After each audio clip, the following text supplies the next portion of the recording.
What's up, golf noobs? Welcome back to the channel. All right, so hopefully you just checked out our video on putters. That was pretty informative for beginners, intermediate players, everybody. Go watch that video. It's a good one. All right, so now we're gonna get into how to identify and purchase other golf clubs, okay? So here I have a set of irons, okay? This is a long iron. This is an old school classic Ping I3 size, okay? These are my babies, okay? But folks, this is a 3-iron and an old school 3-iron at that. So the loft on this club is probably about 19 degrees. Guys, when you're not very good at golf, loft is your friend, okay? If you have a lack of freaking talent, then you should be using more loft. That's why you hit your pitching wedge better than a 2-iron, okay? And like Lee Trevino said, even God can't hit a 1-iron. So if you get caught in a lightning storm, Lee Trevino said, hold up a 1-iron, even God can't hit that, okay? So what is a golfer to do? Well, let me introduce you to hybrids. This is Cobra's King F8. Oldie but a goodie, okay? This one is a used model, but it is in exquisite, practically mint condition, okay? And you'll see here, 25 degrees, okay? So it's replacing the 4-iron at 25 degrees of loft. Plenty of loft to help get the ball in the air. Also, you notice the difference between the long irons and the hybrid, okay? The long irons are still shafted. Okay, this is long, this is the 4-iron. This 4 hybrid is made out of graphite. It has a graphite shaft, helps you get the ball in the air a little faster, helps you get a little more distance. So how can you tell all that? Okay, so here's the marking. So this is an Aldila shaft. That's the brand name. This is the Aldila Rogue Pro. Rogue Pro is the model, okay? R75, what does that mean? Okay, R means regular. 75, that's how much the shaft weighs, okay? So you got a regular flex 75-gram shaft.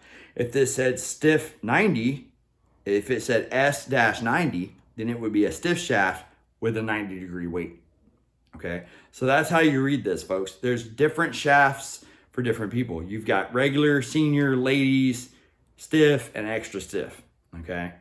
So when you're buying golf clubs, this is very important information to know, all right? Most beginners, most golfers, the largest demographic of golfers will fit in a regular flex shaft, whether it be steel or graphite. Regular flex probably fits the highest margin of golfers. That being said, that's 74, 73%. Okay, the other 25% of you are gonna fit in something totally different. So you're gonna have to go get fitted, or you're gonna have to do a little homework and a little experimentation to find out which shaft flex is right for you. Now, not all regular flex is the same. This is an Aldila Rogue Pro R75. So it's a 75-gram regular flex graphite shaft from Aldila, okay? Great company, great shaft, love it. It fits my swing really good. Some of you will need a regular flex shaft with a little more whip. These are just general guidelines, okay?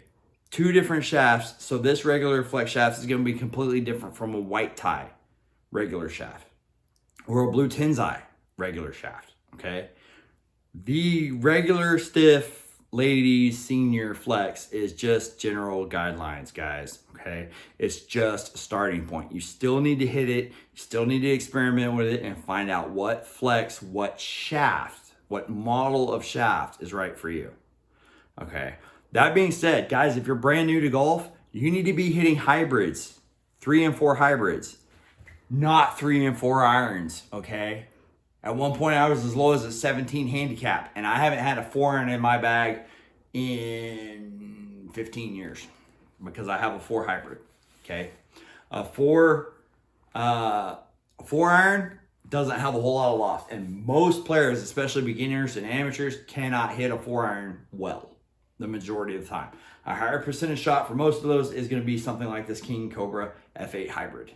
That being said, my dad, 2 other of my good friends both hit a 4-iron better than anybody I know, okay? So if a 4-iron works for you, stick to the 4-iron. But if you struggle with your long irons, a hybrid's the way to go, and now I've just showed you the information on the shaft so you know how to buy the right one that fits your game. Okay, golf noob, well that's great, but what if I want to buy a set of irons? Okay, well on a set of irons, guys, this is a Mizuno MX 950, okay? Hollow back hybrid construction. So even though it's shaped like a traditional iron, it's a hybrid design because it's hollow in the middle. Nice wide sole, super forgiving, grain flow forged. So made out of a single piece of steel. Pretty awesome, guys. But how do you tell if it's right for you? Okay, well, look at the grips. What size grip do you need? This here is the Golf Pride MCC 4 Plus in mid-size.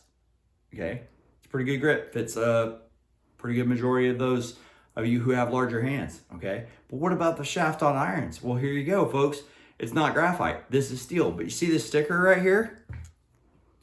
So this tells me this is a true temper dynamite.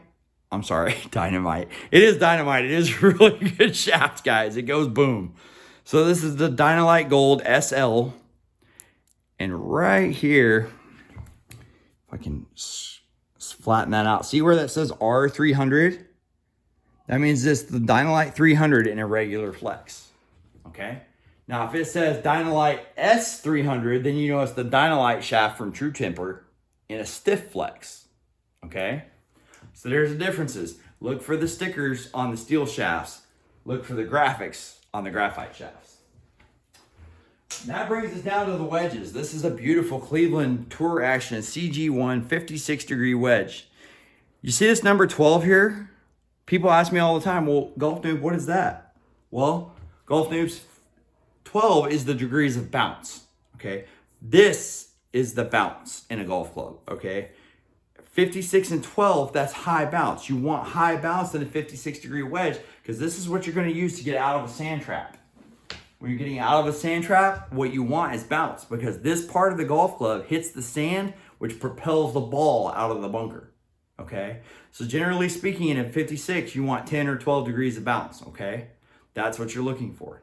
Now you ask, well, what about flex? You'll notice here, this is a True Temper Dynamic Gold, okay? R300, regular flex, okay? You'll also see it in wedge flex sometimes. You'll see it in stiff flex and other assorted flexes, okay?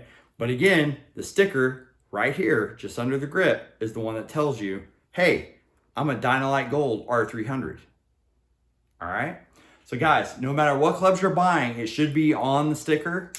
If you're buying wedges, the loft will be here, 56 degrees, and the bounce will be here.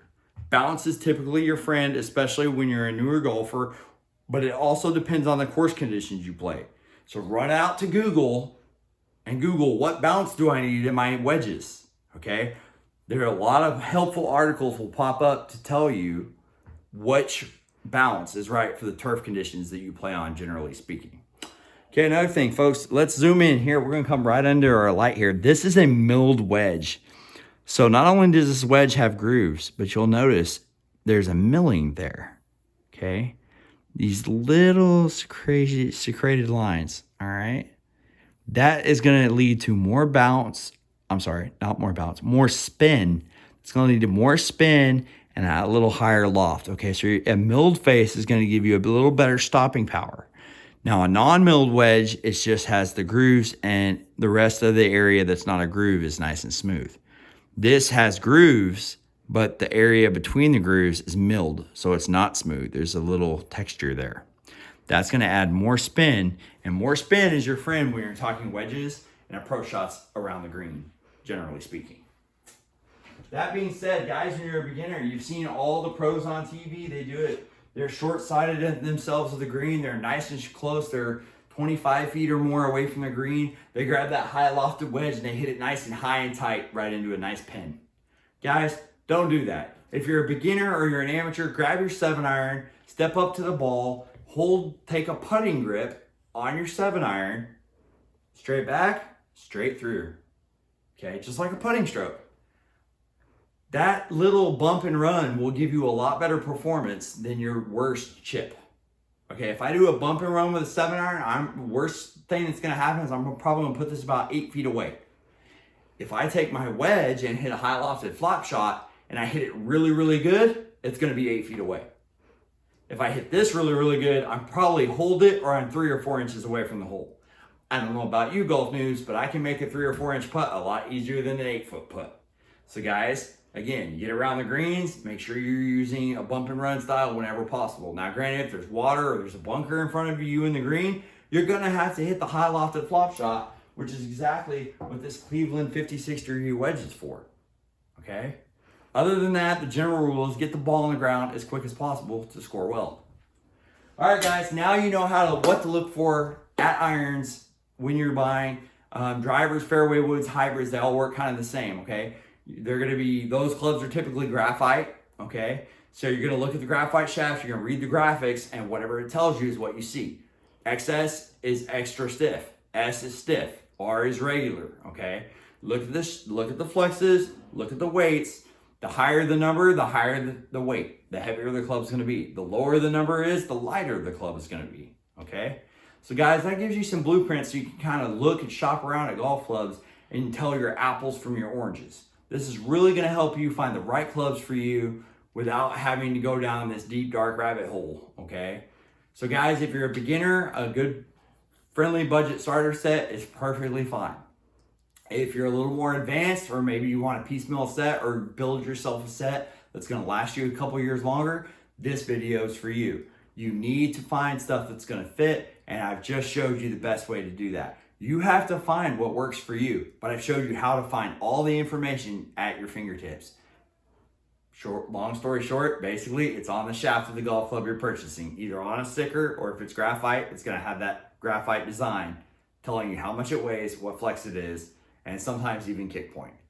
All right, golf noobs, that's it. Now you guys know how to buy golf clubs, you know how to buy putters, you know how to buy irons, drivers, fairway woods, hybrids, the whole 9 yards. Stay tuned. Our next video, how to buy the right golf ball for you. Till next time, golf noobs. Later.